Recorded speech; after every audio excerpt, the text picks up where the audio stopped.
ফেব্রুয়ারি 2025 মেষ রাশির জাতক জাতিকাদের জন্য অর্থ, মান, যশ, প্রতিপত্তি বৃদ্ধি পাবে। কর্মক্ষেত্রে অস্বাভাবিক উন্নতি হবে। আয় ক্ষেত্রে সমস্যা দেখা দেবে প্রবল মাত্রায়। দ্বাদশে ছন্ন ছাড়া যোগ তৈরি হবে। আমি আচার্য কুশ মুখার্জি, অ্যাস্ট্রো পামিস নিউমরোলজি সেন্টারের পক্ষ থেকে বলছি। আজকের বিষয়বস্তু ফেব্রুয়ারি 2025 মেষ রাশির কেমন হতে চলেছে শুনেই বুঝতে পারলেন।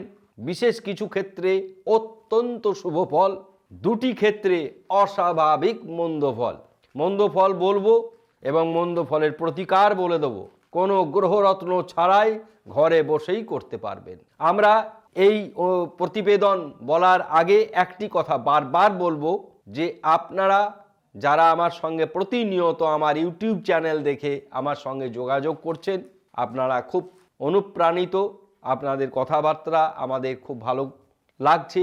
রিসেন্ট দুজন আমাকে বিশেষ ব্যাপারে সুন্দর পরামর্শ দিয়েছেন। কি ধরনের আপনাদের চাহিদা এগুলি বলবেন, আর আমরা সেই মতনই তারা বুঝতে পারছেন যারা আমাকে যা নিয়ে বলতে বলেছেন শর্ট ভিডিও, আমরা সেই নিয়ে বলবো। এবং আমরা একজনের কথা রেখেছি, আজকে দ্বিতীয় আর একজনের কথা রাখবো, তারা প্রবাসী ভারতবাসী। আমাদের প্রতিবেদন, আমাদের অনুষ্ঠান বাইরে থেকে দেখছেন বেশ কিছু মানুষ। আমাদের অনলাইনে প্রেডিকশনের জন্য ওয়েবসাইটকে ব্যবহার করছেন। Thank you. Website www.apnc.co.in। ভারতবর্ষের বাইরে যে কোনো মানুষ ওয়েবসাইট থ্রু আমার সঙ্গে যোগাযোগ করবেন। সেখানে রেজিস্ট্রেশন অপশানে যাবেন, ফর্ম ফিল আপ করবেন, কন্ট্যাক্ট অপশানে আসবেন, ফিজ ট্রান্সফার করবেন, ব্যাঙ্ক ডিটেলস দেওয়া আছে।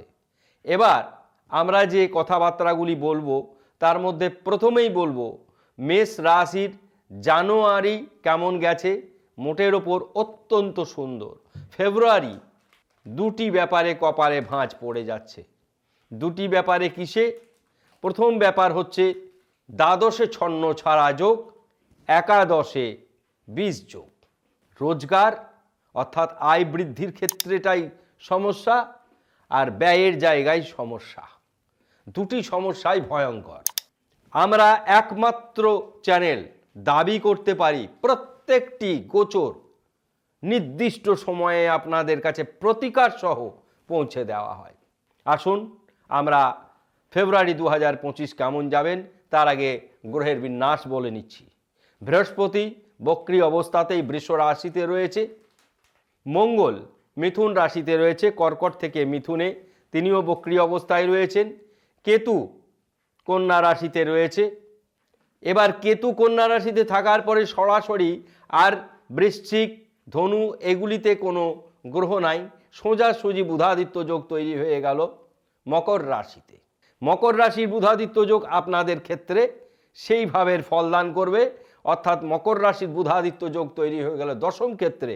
সরকারি চাকরি, বেসরকারি চাকরির ক্ষেত্রে পদোন্নতি ঘটবেই ঘটবে। আমরা ভাব বিচার করে বিশ্লেষণ করব, নক্ষত্র বিচার বিশ্লেষণ করে আপনাদের বলি। এবং শুধু তাই নয়, গ্রহের বর্তমান যেদিন আমরা বলতে শুরু করেছি সেদিনের গ্রহের বিন্যাস, অর্থাৎ 1 ফেব্রুয়ারি 2025 সকাল 6টায় গ্রহের বিন্যাস বলছি এটা। মকর রাশিতে বুধাদিত্য যোগ, কুম্ভ রাশিতে শনি চন্দ্র একত্রে 20 যোগ।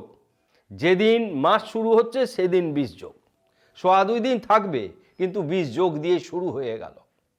আর ছন্ন ছাড়া দোষ, শুক্র রাহু একত্রে থাকলে ছন্ন ছাড়া যোগ তৈরি হয়। এই ছন্ন ছাড়া যোগ অনেক ক্ষেত্রে ডিগ্রি মান, অর্থাৎ শুক্র একটু বেশি ডিগ্রিতে থাকলে 15 থেকে 21-এর মধ্যে থাকলেই সেটি ম্লেচ্ছ যোগে পরিণত হয়।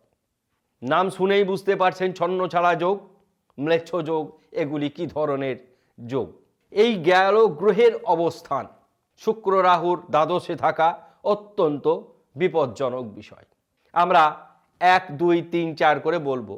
প্রথমে আমরা বলবো লগ্নপতি গ্রহ মঙ্গল বুধের ঘরে রয়েছে, অর্থাৎ বক্রী অবস্থায় রয়েছে। শরীর মন মোটের ওপর শুভ। বৃহস্পতি রয়েছেন ধনস্থানে, দ্বিতীয় বৃহস্পতি থাকা অত্যন্ত সুফল প্রদান করে, অত্যন্ত মঙ্গলের। ধনস্থান অতি শুভ। ভ্রাতাভগ্নী ক্ষেত্রে অত্যন্ত শুভ ফল পাবেন। মা বাবার শরীর ভালো যাবে, শিক্ষা, উচ্চশিক্ষা সমস্ত ক্ষেত্রে অগ্রগতি ঘটবে। সন্তান নিয়ে কোনো দুশ্চিন্তা নেই, বরঞ্চ সন্তান নিয়ে আপনাদের সময় ভালো কাটবে। ষষ্ঠে কেতু রয়েছে, ষষ্ঠে কেতু থাকলে, ষষ্ঠে রাহু থাকলে গুপ্ত শত্রু বৃদ্ধি পায়, ষষ্ঠে কেতু থাকলে গুপ্ত শত্রু হ্রাস পায়। এরা দুজনাই ছায়াগ্রহ, একে অপরের সমসপ্তমে থাকে, মানে 180 ডিগ্রি ডিফারেন্সে থাকে। রাহুর অনেকগুলি ঘরের দৃষ্টি রয়েছে, কেতুর কোনো দৃষ্টি নেই। সুতরাং কেতুর কোনো অশুভ দৃষ্টির কারণে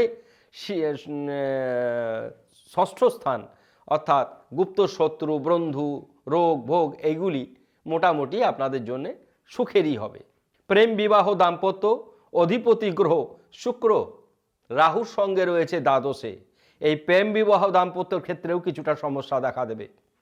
শুক্র রাহু একত্রে ছন্ন ছাড়া দোষ তৈরি করেছে। যারা প্রেম বিবাহ দাম্পত্যের মধ্যে জিনিস জায়গার সঙ্গে রয়েছেন তারা অবশ্যই ছমুখী রুদ্রাক্ষ ধারণ করবেন। ছমুখী রুদ্রাক্ষ না ধারণ করতে পারলে হোয়াইট সাইট্রিন ব্রেসলেট ধারণ করবেন। আমরা এই ব্রেসলেট, রুদ্রাক্ষের প্রাণ প্রতিষ্ঠা, হোম, যাগযজ্ঞ প্রত্যেকটি বিষয় আমরা যারা দর্শকবৃন্দ রয়েছেন, যারা আমাদের প্রোগ্রাম দেখেন ফেসবুক পেজ থেকে, সেগুলি এবার থেকে দেখতে পাবেন। অ্যাস্ট্রো পামিস নিউমারোলজি সেন্টার আমাদের ফেসবুক পেজ, আপনারা সেই পেজের লিঙ্ক এখানে দেখবেন, স্ক্রিনের মধ্যে ফেসবুকটা দেখবেন। দেখলে ওইখানেই আমরা এবার আমাদের লাইভ অনুষ্ঠান দেব, আপনারা দেখতে পাবেন। যেদিন যে অনুষ্ঠান আমরা করব সেগুলি দেব। দ্বিতীয়ত আমরা এখানে অনুরোধ করব, যারা আমার আচার্য কুশ মুখার্জি অ্যাকাউন্টসে যারা বন্ধু রয়েছেন তাদের অত্যন্ত ভালোবাসা ও কৃতজ্ঞতা আমরা পাচ্ছি। আপনাদের কাছেও আমাদের বিশেষ অনুরোধ, আমার পেজটাকে আপনারা একটু সমর্থন করবেন। অ্যাস্ট্রো পামিস নিউমারোলজি সেন্টার, সেখানে আমরা যেহেতু বৈদিক হোমগুলি ওখানে দেব এবং আমরা দিন পঞ্জিকা রাহুকাল সমেত দিতে শুরু করেছি। অদ্ভুত বিষয় সংযোজন করেছি। দিন পঞ্জিকা প্রত্যেক দিন সকাল থেকে ঘুম থেকে উঠেই আপনারা কোন তিথি, কোন লগ্ন, কোন মাস সমস্ত কিছু জানতে পারছেন। শুভ যোগ, অশুভ যোগ, সঙ্গে রাহুকাল। রাহুকাল কতক্ষণ স্থিতি হয়? রাহুকাল 1 ঘন্টা 18 মণ স্থিতিকাল। এই স্থিতিকালের মধ্যে কোনো শুভ কাজ করা উচিত নয়, রাহুকালকে বাদ দিয়ে করা উচিত। সেটি আপনারা জানতে পারবেন কোন সময়ে রাহুকাল শুরু হচ্ছে, কোন সময়ে রাহুকাল শেষ হচ্ছে। এগুলি না বললে আপনারা বুঝতে পারবেন না অনুষ্ঠান। এবার আমরা আসব, আমরা সপ্তম স্থান বলেছি, তার প্রতিকার বলে দিলাম। আমরা অষ্টম, কোনো রকম ভয়ঙ্কর রোগ ব্যাধি দেখা দেবে না। ভাগ্য অতি শুভ, কর্ম অতি শুভ, সরকারি বেসরকারি উভয় ক্ষেত্রে। আয় ক্ষেত্রে শনি নিজে থাকলেও আয় প্রতিগ্রহে শনি ভালো ফল দেয়, কিন্তু বিষযোগ তৈরি হয়েছে, 2-3 দিন আয় ক্ষেত্রে সমস্যা দেখা দেবে। কিন্তু ছন্ন ছাড়া যোগ শুক্রকে নিয়ে 1 মাস ধরে থাকবে। সুতরাং এই ছন্ন ছাড়া যোগের কারণে নেশাদ্রব্য সেবন করবেন, বিপরীত লিঙ্গের প্রতি আকর্ষণ হবে এবং ম্লেচ্ছতার কারণে মান সম্মান হানি হবে। এই হাত থেকে বাঁচবার জন্য আপনাদের ছমুখী রুদ্রাক্ষ ধারণ করতে বলছি, অভাবে হোয়াইট সাইট্রিন পড়বেন। যদি তা না করতে পারেন, যারা আরোভাবে আর্থিকভাবে সমস্যার মধ্যে রয়েছেন, তারা ভুবনেশ্বরী ছবি স্ক্রিনে দেখতে পাবেন। ওং সাং মাতা ভুবনেশ্বরী গুনে গুনে 108 বার করবেন প্রত্যেক দিন সকালবেলায় স্নান করে। অনুষ্ঠান ভালো লাগলে মন্তব্য করবেন, শেয়ার করতে ভুলবেন না, সাবস্ক্রাইব করতে ভুলবেন না। সকলেই ভালো থাকুন, ধন্যবাদ।